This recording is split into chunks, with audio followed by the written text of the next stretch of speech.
Heureusement, j'ai les petits marque-pages de Viviane pour plus facilement retrouver le texte.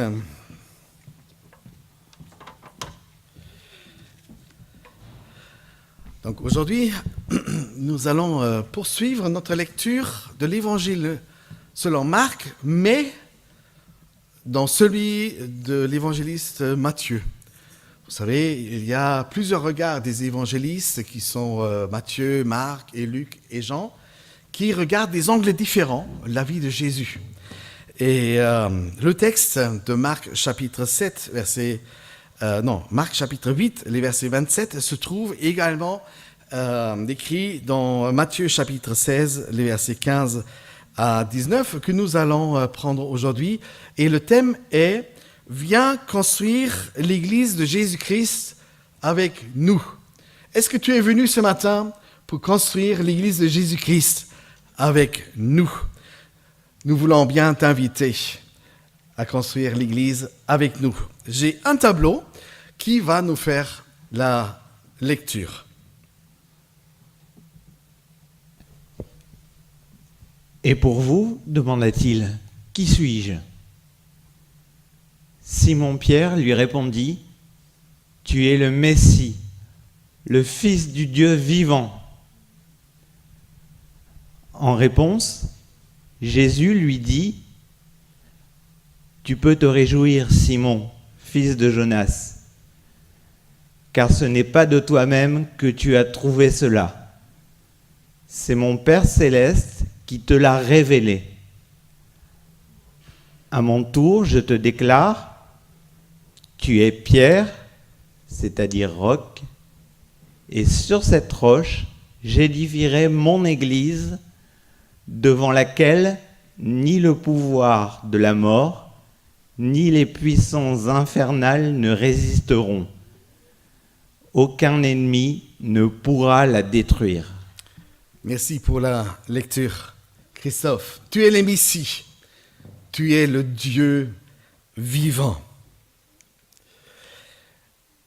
Vous le savez ou vous ne le savez pas encore, mais l'Église de Jésus-Christ est engagée dans une guerre. Oui, elle est engagée dans une guerre spirituelle entre Dieu et son plus farouche adversaire, qui est le diable. Et en tant qu'Église, nous prenons part à cette tension, à cette querelle éternelle, si on veut le dire. L'Église de Jésus-Christ, elle est la représentation de Dieu lui-même sur terre. Et pour cette raison-là, parce qu'elle est de Dieu, elle fait l'objet de toute la haine du diable. Mais il faut aussi ajouter, elle lui fait peur, cette Église. L'Église de Jésus-Christ fait peur au diable. Celui-ci va tout essayer pour attaquer l'Église de Jésus-Christ sous tous les angles et de toutes les manières possibles. Et son seul but est détruire l'Église. Détruire l'Église parce que c'est l'œuvre de Dieu. Parce que Dieu est présent dans l'Église. Pour cela, le diable va tout entreprendre pour détruire l'Église depuis qu'elle existe. Tu es le Messie. Tu es le Fils de Dieu, disait Pierre à Jésus quand Jésus lui demande « Et d'après toi, qui suis-je » Et d'après toi, qui suis-je? C'est Jésus qui lui promet que ni le pouvoir que peut avoir le diable, et le pouvoir du diable, c'est la mort, détruire définitivement. Que ni les puissances infernales, c'est-à-dire tous les démons, toutes ces collaborations des démons des enfers, peuvent détruire l'Église. Pourquoi? L'Église va résister. L'Église de Jésus-Christ va résister au diable. Et qu'importe ce que vit l'Église, et l'Église dans son histoire a connu des hauts et des bas, même des moments où on a pensé qu'elle va disparaître, tellement elle est persécutée. L'Église n'a jamais été mise à mort. Et ça vient de cette promesse que Jésus donne. Les puissances de l'enfer ne pourront rien contre elle. Et c'est de cette promesse que je tire personnellement, cette confiance qui est la mienne, que notre Église, l'Église que nous formons, vit sous la protection de notre Seigneur. C'est pas nous l'Église. Nous prenons part de l'Église. C'est le Seigneur qui l'a construit. Et nous la construisons avec lui. Voilà pourquoi je suis optimiste. Pourquoi j'ai de la confiance que notre Église vit sous la protection du Seigneur, qu'importe les crises qu'elle doit traverser.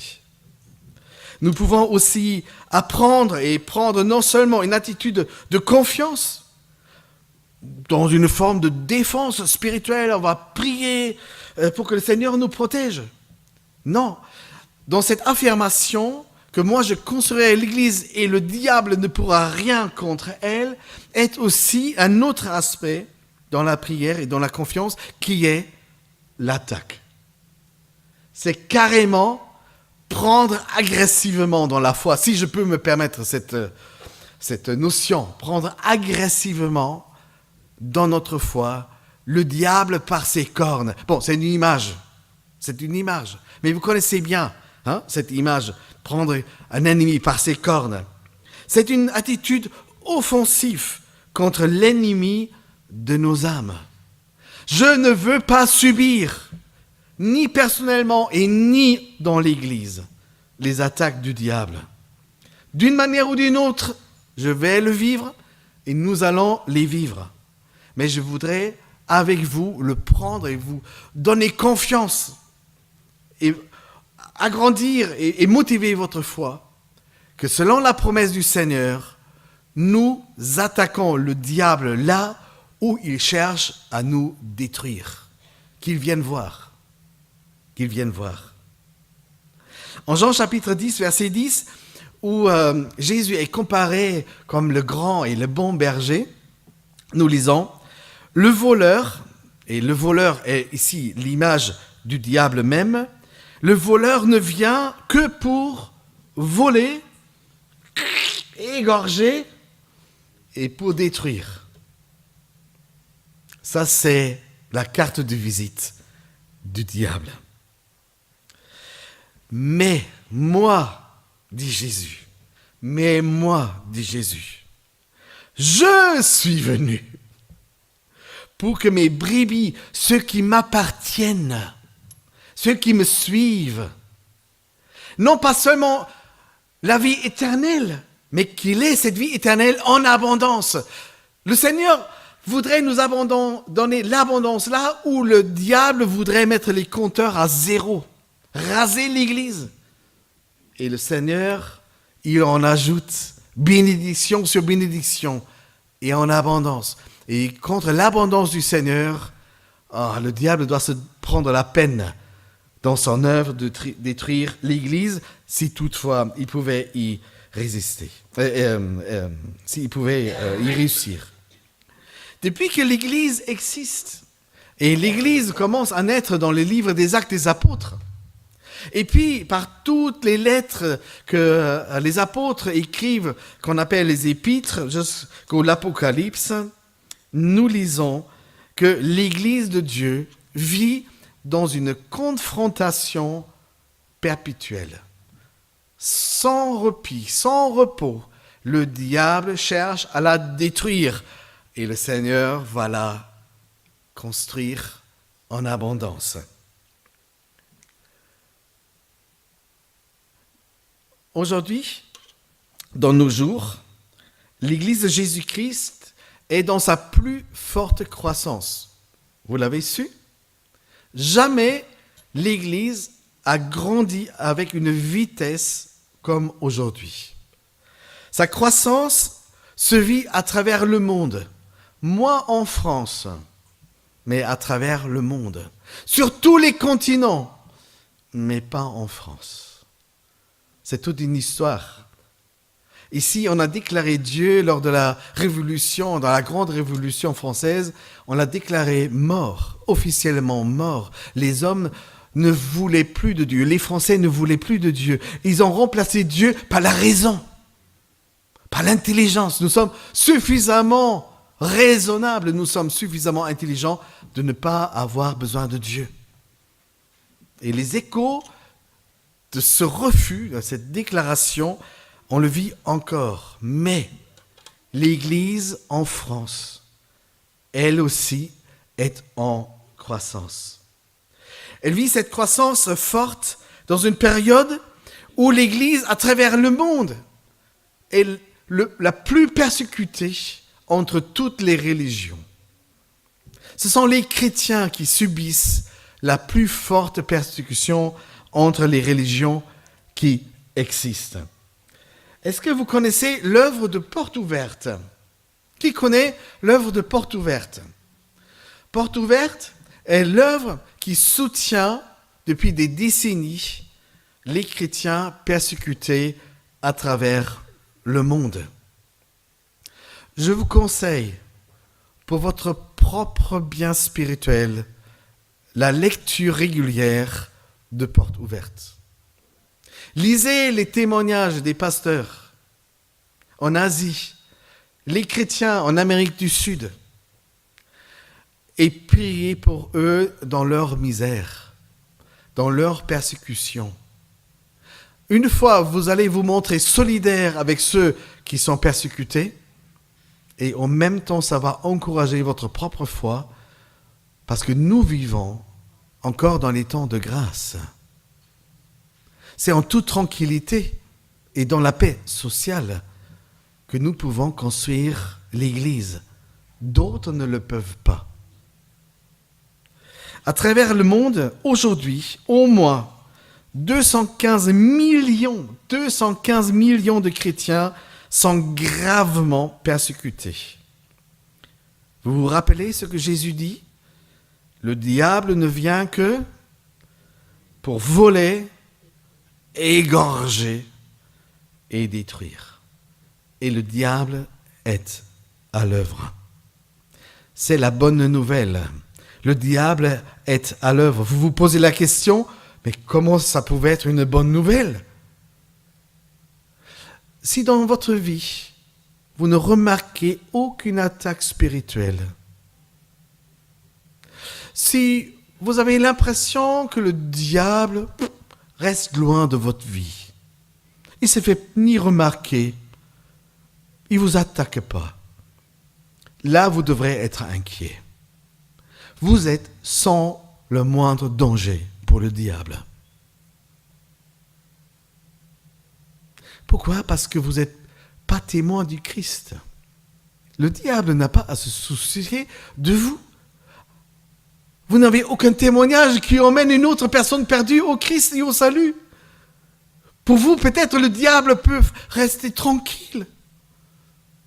Il ne s'inquiète même pas de vous.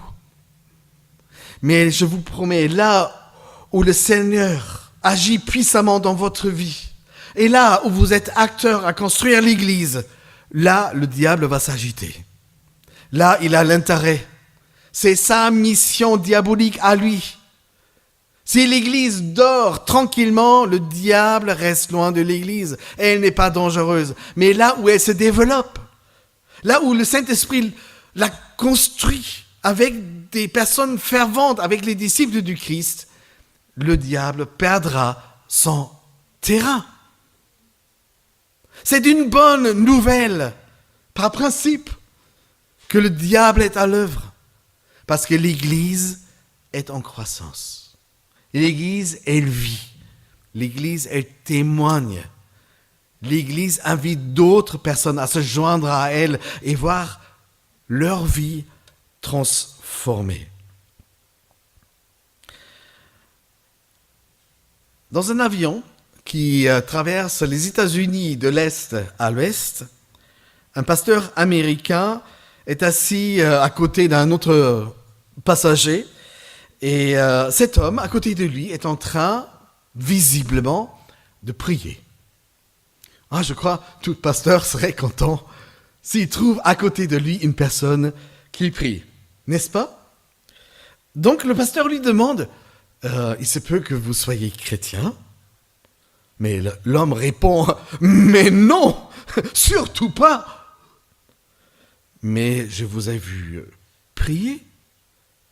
Oui, vous m'avez vu prier. Et le pasteur continue, et vous êtes de quelle religion? Et là, l'homme à côté de lui répond, moi je prie le diable. Moi je suis disciple de Satan. Moi je fais partie de l'église de Satan. Et quand je prie le diable, c'est pour qu'il vienne détruire les couples des pasteurs en premier, qu'il s'attaque aux bergers et puis qu'il s'attaque à toutes les personnes et particulièrement, particulièrement les familles dans les églises, afin que l'église soit anéantie. Là, j'ai une chair de poule. Quelqu'un qui prie dans son cœur le diable, afin que l'église de Dieu soit détruite. Oui, les groupes satanistes, oui, cette église satanique existe bel et bien. Elle a pour mission à contribuer à ce que l'église de Jésus-Christ soit détruite. Et en tant qu'admirateur de l'antichrist du diable, il s'attaque à des personnes ou même à des bâtiments, comme dernièrement à une église évangélique méthodiste en Allemagne, à Oranienburg, où il était tagué en grandes lettres « À mort le damné christianisme ». À mort le damné christianisme. Et la réponse de Jésus à tout cela, vous vous rappelez? Et moi, je te dis que tu es Pierre, et que sur ce rocher, ce jeu de mots là, Pierre, roc, Pierre, rocher, je construirai mon église et les portes du séjour des morts et tous les tags des satanistes et toutes leurs prières adressées au diable ne peuvent rien contre elle. Verset 18. L'apôtre Jean l'a dit en 1 Jean chapitre 4 verset 8. Le Fils de Dieu a paru. Le Fils de Dieu est venu de détruire. Le Fils de Dieu est apparu pour détruire les œuvres du diable. Vous voyez? Chacun en est un adversaire redoutable. Le diable l'est parce qu'il s'agit de Dieu en personne et de son Église. Mais Dieu lui-même est maître du combat. Le Fils de Dieu est paru pour détruire les œuvres du diable, non pas seulement dans le monde, mais aussi dans ma vie à moi, dans ta vie à toi, à notre vie d'Église. Là où le diable peut être à l'œuvre, Jésus intervient et agit en tant que vainqueur. Et dans ce combat-là, c'est le diable qui prend ses queues entre ses jambes, on dit ça, et il s'enfuit. Il ne peut rien contre le Seigneur victorieux. Le diable a été vaincu sur la croix de Golgotha. Et ce qui ressemblait être la mort de Jésus était finalement la mort annoncée au diable. Là où le diable pensait, je l'ai cloué, il ne bouge plus. Ah là, il est ressuscité. Il est ressuscité le 3e jour, et à partir de ce moment-là, la cloche de la fin sonne pour le diable. Et il sait, il a encore peu de temps parce que Jésus-Christ va revenir. Et donc, il s'agite encore davantage. Donc, attends-toi à ce que notre Église, le chrétien que tu es, vit sous la attaques spirituelles dans le seul but, si toutefois c'est possible, de t'enlever ta foi, pour te décourager et pour te faire, si possible, abandonner ta foi. Et chaque fois que tu es découragé, tu peux être sûr que le diable est passé et le découragement, c'est la marque qu'il a laissée en signe de carte de visite. Le Fils de Dieu est apparu pour détruire les œuvres du diable. Et plus loin, il dit aussi, vous, chers enfants, vous êtes de Dieu. Vous êtes de Dieu et vous les avez vaincus. Parce que celui qui est en vous, c'est-à-dire Jésus-Christ en nous, celui-ci est plus grand que celui qui agit dans le monde pour détruire l'Église. Est-ce que tu as Jésus en toi, plus grand et plus victorieux que peuvent être toutes les attaques du diable dans ta vie? Verset 15, la question peut-être surprise que Jésus pose à ses disciples. Qui est Jésus pour toi? Comme au temps de son vivant jusqu'à aujourd'hui, Jésus de Nazareth fascine et il interroge.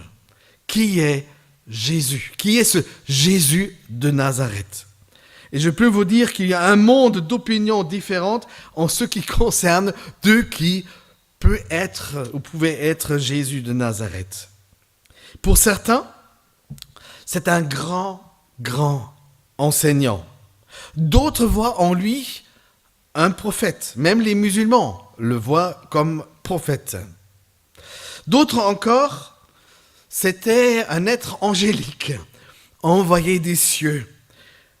Ou encore un homme qui, par sa sainteté, est devenu comme un Dieu, ou Dieu lui-même. Ou peut-être cet homme restait homme tout court. On s'interroge. Certains disent de lui qui était le personnage le plus remarquable de tous les temps. Et peut-être sur cela, la plupart des gens peuvent se mettre d'accord. Il était vraiment remarquable. Et trouver plus remarquable de Jésus, là, il faut vraiment chercher. Celui qui faisait, disent beaucoup, le plus grand bien à l'humanité. Et là, je signe.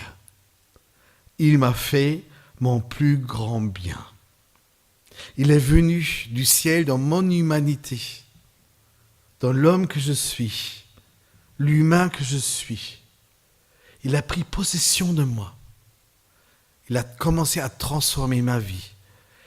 Il a fait de moi son disciple. Et pour toi, qu'est-ce que Jésus a fait pour toi? D'après toi, qui est Jésus? Simon-Pierre répond, tu es le Messie, tu es le Fils du Dieu vivant. Et cette profession de foi, cette déclaration de foi, cette façon de dire sa foi, arrive quelques mois avant que même Jésus doit monter pour une dernière fois vers Jérusalem, là où il va être crucifié. Sur ce chemin vers son sacrifice ultime, Pierre répond, pour moi, tu es le Dieu vivant, tu es le Fils de Dieu. Pour pouvoir avoir découvert Jésus de cette manière-là, c'est tout c'est l'aboutissement de presque 3 années que Jésus ait marché avec ses disciples et bien d'autres personnes. Après 3 ans de marche avec Jésus, Pierre arrive à la conclusion personnelle. Qui est Jésus? Moi, je réponds, pour moi, il est le Fils de Dieu. Il est Dieu vivant. Il est le Messie. J'aurais bien aimé, les amis, de marcher ici, ce n'était qu'une journée avec Jésus. Parfois, quand je lis la Bible, je me transporte dans ces temps anciens. Et j'imagine que je marche avec Pierre et les autres. Qu'est-ce qu'aurait être mon regard sur Jésus? Est-ce que je serais arrivé à la même conclusion? Mais je l'espère. Accompagner Jésus, et si ce n'était qu'une seule journée, en voyant ses œuvres extraordinaires, mais comment pas conclure pour soi-même et arriver à cette déclaration de la foi, mais en t'accompagnant et en te voyant à l'œuvre, en t'écoutant tes enseignements, mais tu es le Messie, tu es le Sauveur, tu es le Messie annoncé, qu'il vienne dans les temps futurs, et tu es arrivé dans mon temps à moi. Je déclare par la foi, Jésus, que tu es mon Messie, mon Sauveur. Imaginez ce qui serait arrivé à la première rencontre de Jésus avec ses pécheurs au lac de Capernaum. Là où il se promène sur les plages et cherche un bateau qui l'emmène un peu loin sur le lac afin qu'il puisse prêcher. Imaginez, Jésus serait présenté, pardonnez-moi, je me présente, Jésus de Nazareth, comme certains disent, mais je viens finalement du ciel. Donc Jésus du ciel, ton Messie et ton Sauveur. Franchement, si j'étais Pierre, André ou José qui préparait mes filets pour la prochaine sortie, j'aurais regardé d'une manière un peu étrange en disant « Mais qu'est-ce qu'il a bu ce mec? Qu'est-ce qu'il a fumé?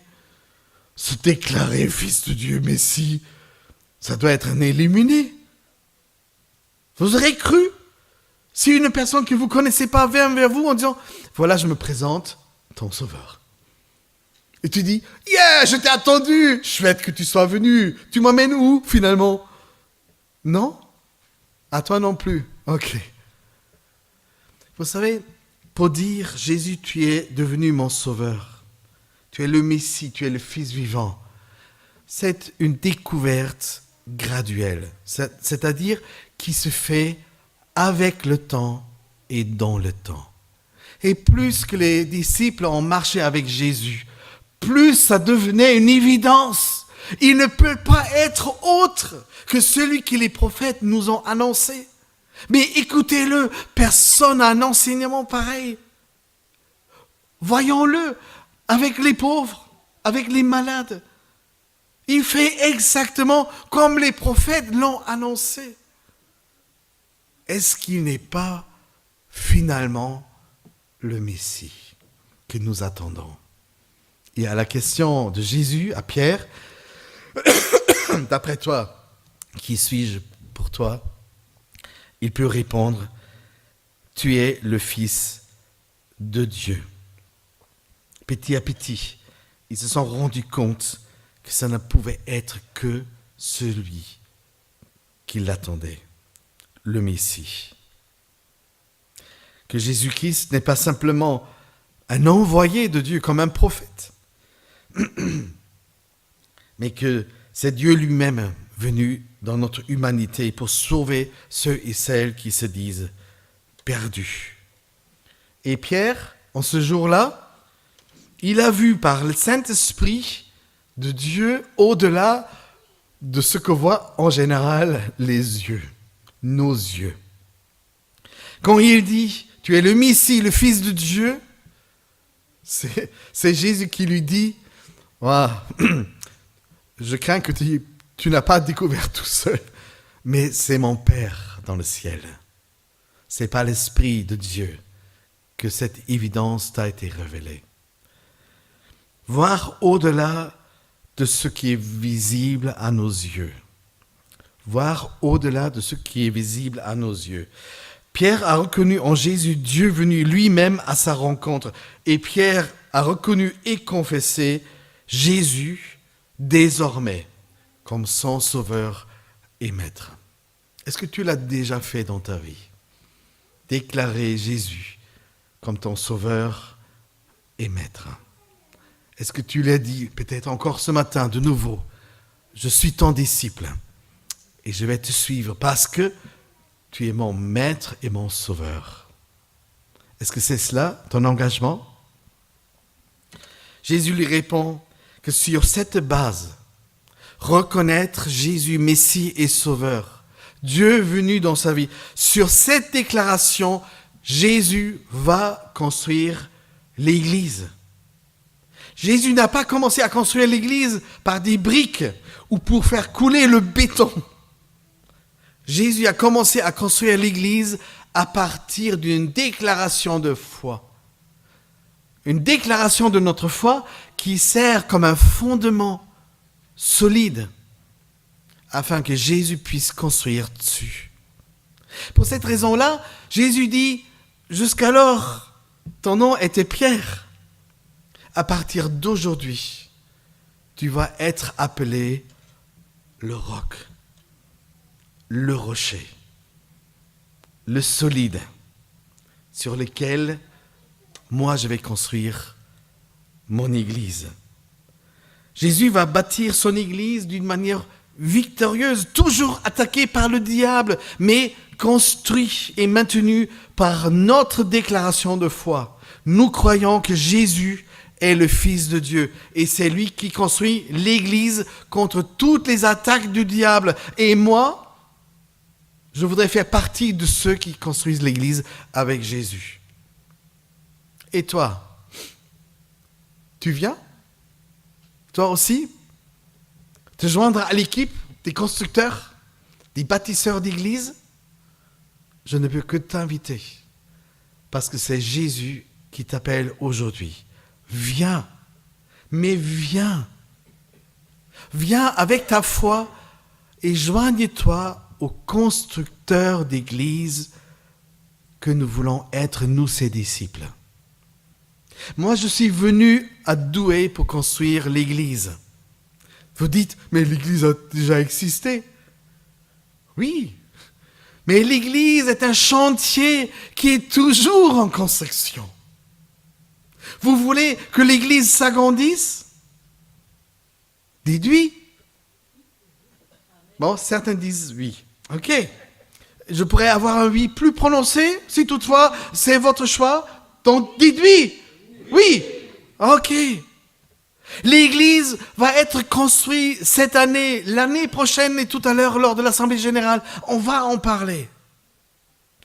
Nous construisons l'église à Douai parce que nous avons une vision. Est-ce que vous vous contentez que les chaises restent vides? Non. Vous voyez combien de chaises nous avons là sous les bords qui sont même pas mis. Dans cette salle, je dirais, cette salle pouvait contenir 100, 120 personnes. Et si cette salle deviendra trop petite, on va construire nous-mêmes une salle. Vous voyez? L'église est construite, elle est établie, mais elle reste en construction. Attaquée, certes, mais pas vaincue. Vous êtes d'accord?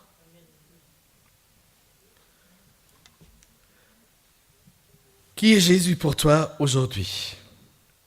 Et est-ce que tu voudrais faire partie de son Église? Je ne peux que t'inviter.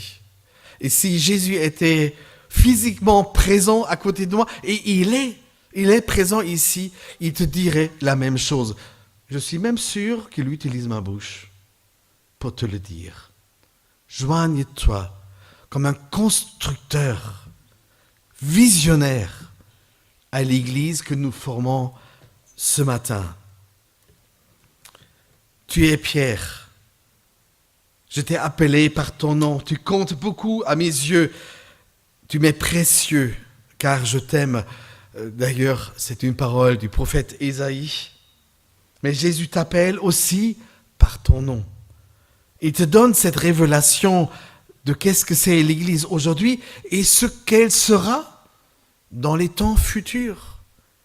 Parce que Jésus est venu construire l'Église avec toi. Il compte sur toi. Tu lui es précieux. Sois dans son équipe. Ne reste pas dehors. Deviens son disciple. Marche avec lui et tu verras les prodiges. Notre assurance dans notre foi vient de cela. Notre Église est en construction et elle est en marche. Pardonnez-moi cette allusion. Mais je crois avant que la République En Marche a découvert ce slogan que je trouve génial d'ailleurs pour lui, l'Église, elle était déjà en marche. Hein. Et l'Église restera en marche, même si peut-être un jour ce mouvement ne va pas exister ou plus exister. L'Église, elle n'est pas achevée. Elle est toujours en construction. L'Église est en train, dans ces moments que nous passons ensemble, d'être construite. Tu te rends compte que ta façon d'être chrétien, c'est ta façon d'être dans l'Église, la construit. L'image que donne notre Église, c'est l'image que tu reflètes dans l'Église. Nous avons besoin de tout le monde afin que nous puissions construire l'Église tous ensemble. Donc, dans l'Église que nous sommes en train de construire, qu'est-ce qui est ton engagement personnel? Parce que personne ne peut venir construire l'Église sans s'engager. Nous ne cherchons pas des stagiaires. Nous ne cherchons pas des visiteurs qui veulent uniquement jeter un regard, un coup d'œil sur le chantier. Nous cherchons des personnes qui veulent s'engager, venir et rester et devenir. Venir, rester et devenir. Quelle est ta contribution? Ta contribution à toi. Tu as reçu des dons spirituels. On vient de découvrir ce thème, n'est-ce pas? Les dons spirituels que le Seigneur nous a donnés. Avec les dons que tu as déjà découverts et que tu vas encore découvrir, est-ce que tu vas les mettre d'une manière pratique à la construction de l'Église? Est-ce que nous pouvons compter sur toi? Est-ce que le Seigneur peut compter sur toi? Tu es Pierre. Tu es Pierre. Jésus t'appelle par ton propre nom. Il a dit cela à Pierre. Aujourd'hui, et depuis longtemps peut-être déjà, Jésus t'a appelé. Mais il le fait encore une fois ce matin. Si Pierre et Roch, c'est un jeu de mots, ton nom c'est Pierre, mais je vais t'appeler Roch. Comment voudrais-tu être appelé? Peut-être pierre vivante? Pour rester avec une image que donne la Bible. Est-ce que tu voudrais être une pierre vivante qui s'ajoute à l'édifice de l'Église? Est-ce que tu voudrais être un roc, devenir un rocher solide qui donne un fondement sérieux et ferme afin que dans nos jours encore, nous pouvons construire l'Église? Et demain, et encore, et encore. Je crois que nous l'avons chanté, n'est-ce pas? Encore et encore. Donc, je termine avec cette invitation. Viens te joindre à l'équipe des constructeurs d'église que nous voulons être. Construisons notre Église dans notre foi, dans laquelle nous professons que Jésus-Christ est le Seigneur. Et quoi que essaye le diable, qu'il foute le camp. Parce qu'ici, Jésus est vainqueur. Amen.